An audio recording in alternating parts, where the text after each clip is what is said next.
दोस्तों, आज की कहानी देवरानी जेठानी की प्यार भरे नोकझोंक पे आधारित है। एक छोटे से गांव में एक हवेली थी जिसमें मिश्रा परिवार रहता था। इस परिवार में दो देवरानी जेठानी रहती थीं, शोभा और विमला। दोनों अपनी अपनी जगह पर एक अलग स्वभाव की थी और दूसरी उसके बिल्कुल ही अलग स्वभाव की थी। लेकिन जब दोनों एक साथ आती थीं तो घर में हमेशा हंसने हंसाने का और नोकझोंक चालू रहती थी। आज की कहानी उन दोनों के रिश्ते और प्यार, तनाज और मज़ेदार हालात। दोस्तों, जो विमला थी जेठानी घर की बड़ी बहू थी, थोड़ी समझदार, संस्कारी और हमेशा अपने तरीके से सब कुछ करने वाली थी। देवरानी शोभा थोड़ी मॉडर्न सोच वाली, नए जमाने के तरीकों पर विश्वास रखने वाली और विमला को मजे मजे में थोड़े चिढ़ाने वाली। और काका जी घर के बड़े बुजुर्ग हैं जो हमेशा दोनों बहुओं के मजे लेते हैं जब वह दोनों आपस में नोकझोंक करती हैं। राम और श्याम दोनों विमला और शोभा के पति, जो कभी कभी दोनों के बीच में बिना बात के फंस जाते हैं उनकी नोकझोंक में। मिश्रा परिवार में विमला सबसे पहले घर में आई थी। विमला को घर संभालने में महारत थी और सभी उसका सम्मान करते थे। जब शोभा, जो राम की छोटी भाभी थी, इस घर में आई तब विमला को लगा कि अब सब कुछ बदल जाएगा। शोभा के नेचर बिल्कुल ही अलग था, जो फैशन में, नए स्टाइल में रहने वाली नए युग की लड़की थी और हर नई टेक्नोलॉजी में रुचि रखती थी और घर के कामों को जल्दी से निपटा देती थी। पहली बार जब शोभा ने विमला के पराठे देखे और कहा, जीजी ये पराठे तो कुछ ज़्यादा ही तेल वाले हैं, तब विमला को थोड़ा अजीब लगा। विमला ने प्यार से जवाब दिया, अरे देवरानी जी, पुराने ज़माने में तेल से ही पराठे के स्वाद बढ़ता था। तुम लोग आजकल सब कम तेल खाते हो, इसलिए कमज़ोर होते जा रहे हो। शोभा ने हंसकर जवाब दिया, लेकिन जीजी अपनी सेहत का भी तो ध्यान रखना पड़ता है। ज़्यादा तेल वाली चीज़ें, तली भुनी, सेहत के लिए हानिकारक होती हैं। विमला और शोभा के बीच घर के काम करने के तरीके को लेकर हमेशा छोटी मोटी नोकझोंक रहती थी। विमला सब कुछ पुराने रस्मों से करना पसंद करती थी, जबकि छोटी बहू हमेशा नई नई टेक्नोलॉजी का उपयोग करके काम जल्दी जल्दी करने में पसंद रखती थी। विमला हाथों से कपड़े धोए हुए उसको अच्छे लगते थे।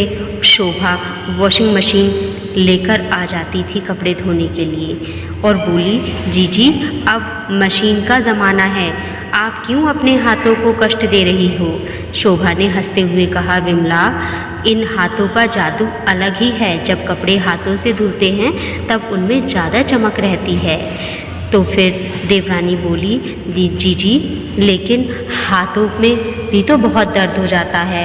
जब हमारे पास एक नई टेक्नोलॉजी है जिसका हम इस्तेमाल कर सकते हैं तो हम भला हाथों से कपड़े क्यों धोएं। फिर दोनों ने थोड़ा हंसी मजाक किया और ऐसे ही करते करते काम निपट गया। विमला अंदर ही अंदर थोड़ी जलती रहती थी, लेकिन कभी कभी शोभा की बातें उसकी भी मज़ेदार लगती थी। रसोई में विमला की रणनीति और शोभा का एक्सपीरियंस हमेशा न्यूज़ में रहता था। विमला को ट्रेडिशनल डिशेस पसंद थी और शोभा को नई नई रेसिपीज़ ट्राई करना बहुत पसंद था।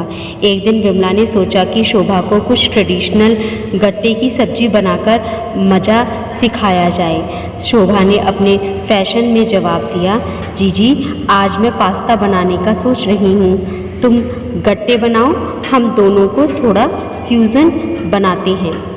विमला ने थोड़ा ताने मारते हुए कहा, पास्ता भी कोई खाने की चीज़ है, हमारे गट्टे के आगे तो यह बिल्कुल फीका लगेगा। दोनों के बीच एक फ्रेंडली कंपटीशन हो गया। विमला ने अपनी पुरानी रेसिपी से गट्टे बनाए और शोभा ने नए ट्विस्ट के साथ पास्ता बनाया। जब घर के लोगों ने दोनों डिशेस खाईं तो उन्हें दोनों के खाने की तारीफ़ की। इस कंपटीशन में जीत भले ही किसी की ना हुई हो, लेकिन दोनों का प्यार और मजाक करने का तरीका सबको बहुत अच्छा लगा। और ऐसे ही दोनों देवरानी जेठानी में भी थोड़ा प्यार और गहरा हो गया। विमला को घर का बजट संभालकर खर्च करने का बड़ा ही ध्यान रहता था, जबकि शोभा थोड़ी ऐश और आराम की चीज़ों में रुचि रखती थी। एक दिन शोभा ने नए डिज़ाइन के कर्टेन्स घर के लिए खरीदे और विमला ने जब उन्हें देखा तो उसको थोड़ा सा गुस्सा आ गया और वह बोली कि इतने महंगे पर्दे क्यों लाई हो शोभा, पुराने पर्दे ही ठीक थे। विमला ने अपनी नाराज़गी दिखाते हुए बोला। शोभा ने मुस्कुराते हुए कहा, जीजी कभी कभी घर को नया लुक भी देना चाहिए। इतना बजट मैनेज करती हो, थोड़ा अपने लिए भी कभी कभी खर्च किया करो। विमला ने चुप रहते हुए मन ही मन सोचा, शोभा ठीक ही कह रही है, लेकिन समझाने का तरीका थोड़ा अलग है। पर उनका ये छोटा सा झगड़ा भी जल्दी सुलझ गया। जब दोनों ने मिलकर नए कर्टेन्स लगाए और घर को नया अंदाज में देखा तो उन दोनों को सच में बहुत अच्छा लगा। ऐसे ही दिन बीतते गए और विमला और शोभा का नोकझोंक का सिलसिला यूं ही चलता रहा। जब कभी कोई बड़ा झगड़ा होता तो दोनों चुप हो जाती, लेकिन फिर कुछ देर बाद बात करने लगती, क्योंकि उनका एक दूसरे से बात करे बिना कोई काम नहीं हो पाता था और उन लोगों को अपने इसी नोकझोंक की आदत पड़ गई थी, क्योंकि उनका प्यार इसी नोकझोंक में छुपा था। ऐसे ही एक दिन शोभा को थोड़ा बुरा लगा जब विमला ने उसकी बात नहीं सुनी। विमला भी चुप रही, लेकिन फिर शोभा को समझ आया कि ये रिश्ते सिर्फ नोक-झोंक तक ही नहीं सीमित हैं, बल्कि ये दोनों एक दूसरे की ज़िंदगी में ज़रूरी हिस्सा बन गई हैं। शोभा ने विमला के लिए एक छोटा सा सरप्राइज़ प्लान किया और विमला को पसंदीदा सारी डिशेस बनाई और विमला ने फिर हंसी के साथ कहा, अरे देवरानी जी, इतना सब करने की क्या ज़रूरत थी। शोभा ने प्यार से जवाब दिया, जीजी कभी कभी नए तरीके से भी प्यार जताना ज़रूरी होता है। दोनों ने मिलकर उस रात बहुत एंजॉय किया और विमला समझ गई शोभा उसके लिए कितनी ज़रूरी है। दोस्तों, इसीलिए कहते हैं मतभेद हो जाए कोई बात नहीं, मनभेद नहीं होने चाहिए दोस्तों। और हमें हमेशा ही छोटी मोटी गलतियों को नज़रअंदाज करना चाहिए, क्योंकि रिश्ते से बढ़कर कुछ भी नहीं होता। धन्यवाद दोस्तों।